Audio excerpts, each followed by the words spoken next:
वर्तनी। प्रस्तुत अंक में हम वर्तनी के बारे में पढ़ेंगे। वर्तनी का अर्थ व परिभाषा के बारे में जानेंगे। वर्तनी के नियमों के बारे में जानेंगे। बच्चों, सड़क पार करते समय लाल बत्ती को देखो, फिर सड़क पर दोनों तरफ देखो, उसके बाद ही सड़क पार करनी चाहिए। क्यों दीदी, हमें ऐसा क्यों करना चाहिए? ऐसा इसलिए क्योंकि सड़क पर चलने के लिए कुछ नियम हैं। यदि उन नियमों का पालन न किया जाए तो हादसा हो सकता है। तो देखा बच्चों आपने, जिस प्रकार सड़क पर चलने या पार करने के कुछ नियम होते हैं, उसी प्रकार व्याकरण में भी नियम हैं। यदि व्याकरण के नियमों का पालन न किया जाए तो व्याकरण में अशुद्धता रहेगी। भाषा के दो रूप होते हैं, मौखिक रूप और लिखित रूप। मौखिक रूप बोलने पर नष्ट हो जाता है, जबकि लिखित रूप दूर के पाठकों व अगली पीढ़ियों तक सुरक्षित बना रहता है। इसलिए लेखन व्यवस्था पर ध्यान देना आवश्यक है। लेखन व्यवस्था में लिपि चिन्हों के संयोजन, विभक्ति चिन्ह, विराम चिन्ह आदि लंबे समय तक एक से बने रहें और सभी की मान्यता एक जैसी हो। इसलिए हिंदी वर्तनी संबंधी नियमों की जानकारी होना आवश्यक है। वर्तनी। वर्तनी शब्द का अर्थ है वर्तन, यानी पीछे पीछे चलना। जैसा जैसा उच्चारण करते जाओ, वैसा वैसा लिपि चिन्हों में लिखते जाओ। एक ही प्रकार के लिपि चिन्हों का प्रयोग सर्वत्र किया जाना चाहिए। शब्द में प्रयुक्त वर्णों की क्रमिकता को वर्तनी कहते हैं। भारत सरकार द्वारा वर्तनी में अस्थिरता को दूर करने के लिए कुछ नियम बनाए गए हैं। हिंदी वर्णमाला में पहले स्वर तथा बाद में व्यंजन वर्णों की व्यवस्था है। हल चिन्ह। सभी व्यंजन वर्णों लिपि चिन्हों में अस्वर रहता है।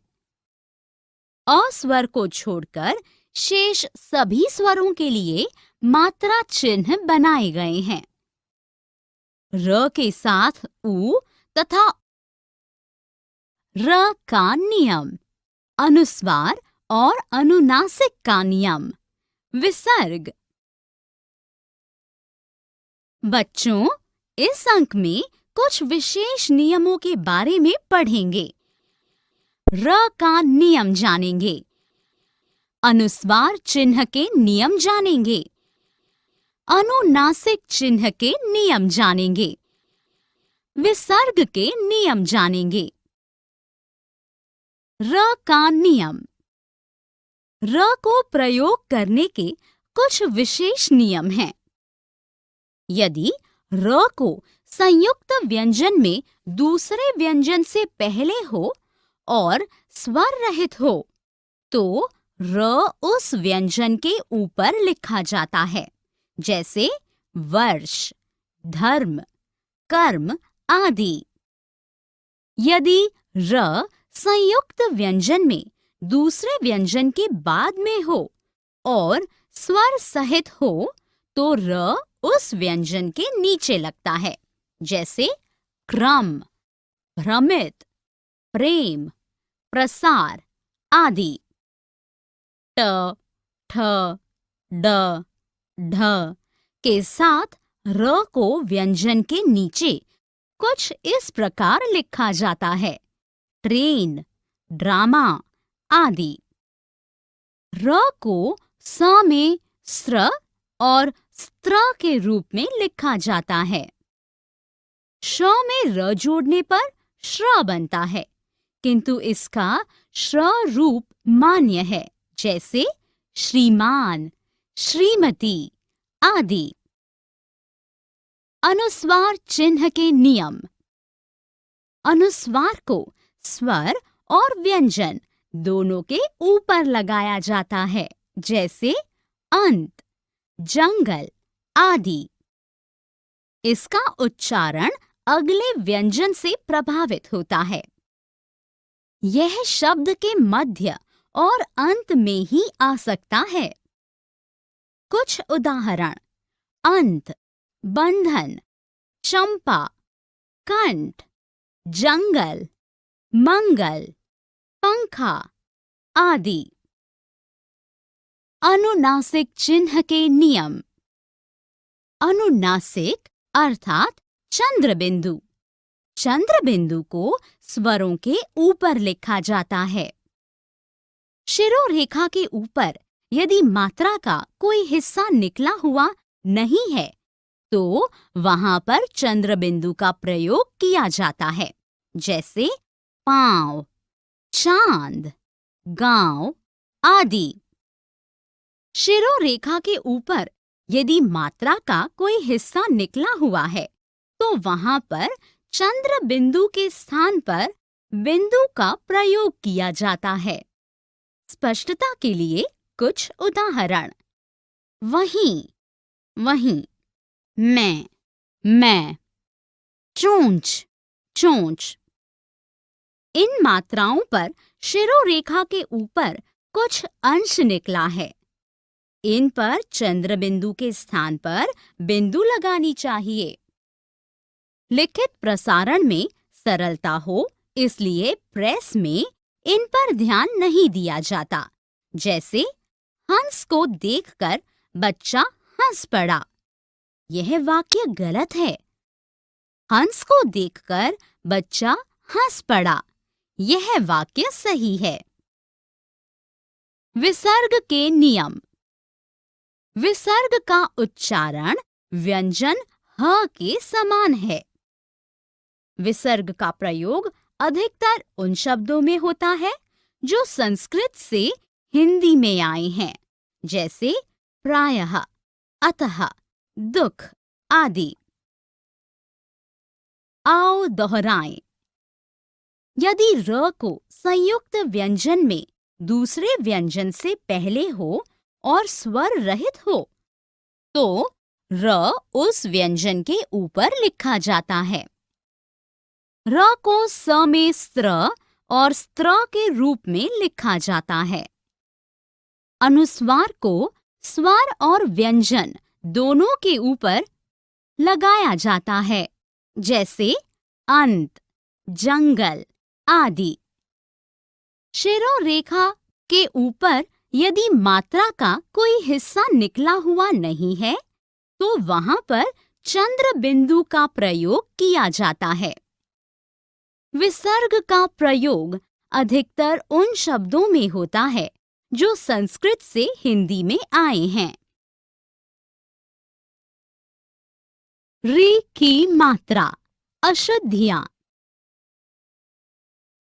बच्चों, इस अंक में हम जानेंगे कि री की मात्रा का प्रयोग कैसे होता है, व्यंजन गुच्छ क्या होता है, उच्चारण और वर्तनी अशुद्धियां और उनके निराकरण।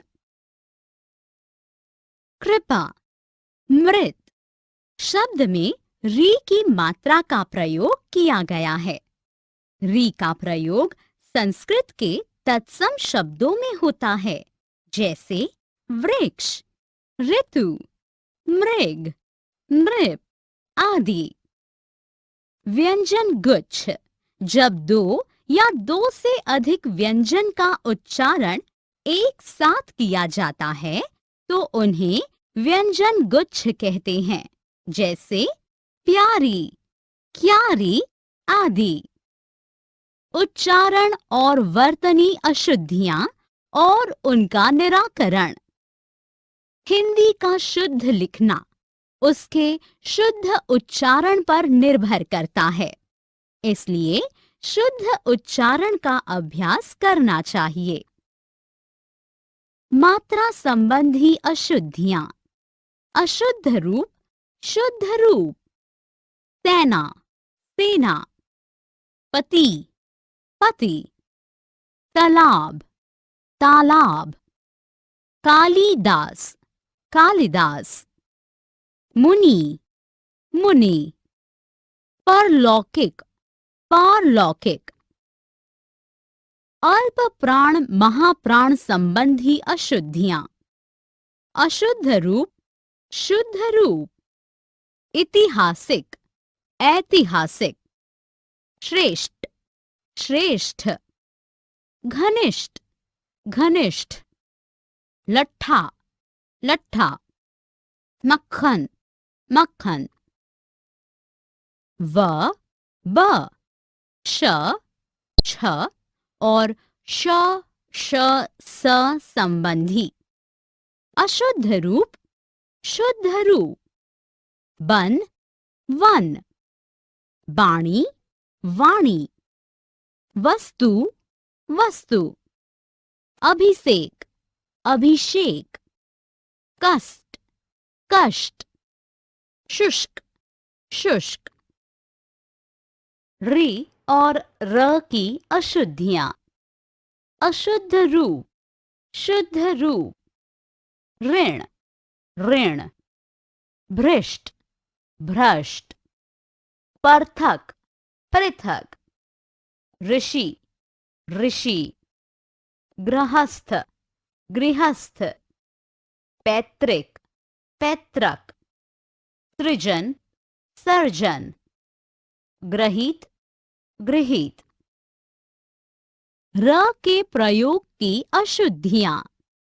अशुद्ध रूप, शुद्ध रूप, नरक, नरक, आक्रमण, आक्रमण, प्रेम, प्रेम, पर्शन, प्रश्न, परस्पर, परस्पर, प्रत्यक्ष, प्रत्यक्ष, वर्त, व्रत, प्रोक्ष, परोक्ष, वज्र, वज्र, धर्म, धर्म। ज्ञ और गय की अशुद्धियां। अशुद्ध रूप, शुद्ध रूप, व्यंग्य, व्यंग्य, आ गया, आज्ञा, योग्य, योग्य, प्रतिज्ञा, प्रतिज्ञा, सौभाग्य, सौभाग्य, यज्ञ, यज्ञ। नासिक्य व्यंजन की अशुद्धियां। अशुद्ध रूप, शुद्ध रूप, प्राण, प्राण, शरण, शरण, मरण, मरण, रणभूमि, रणभूमि, गणेश, गणेश। श, श और स की अशुद्धियां। अशुद्ध रूप, शुद्ध रूप, हर्ष, हर्ष, स्वास्थ्य, स्वास्थ्य, स्नेह, स्नेह, शाखा, शाखा, देश, देश, शासन, शासन, प्रसाद, प्रसाद, विशेष, विशेष, विशेष, विशेष, स्वामी, स्वामी, प्रशंसा, प्रशंसा, संकट, संकट। ट के स्थान पर ठ और ठ के स्थान पर ट के प्रयोग की अशुद्धियां। अशुद्ध रूप, शुद्ध रूप, घनिष्ठ, घनिष्ठ, श्रेष्ठ, श्रेष्ठ, निष्ठा, निष्ठा, संतुष्ट, संतुष्ट, अभीष्ट, अभीष्ट। न, ण की अशुद्धियां। अशुद्ध रूप, शुद्ध रूप, गणित, गणित, तृण, तृण, प्राण, प्राण, गुण, गुण, आचरण, आचरण, पुण्य, पुण्य, किरण, किरण, जन्म,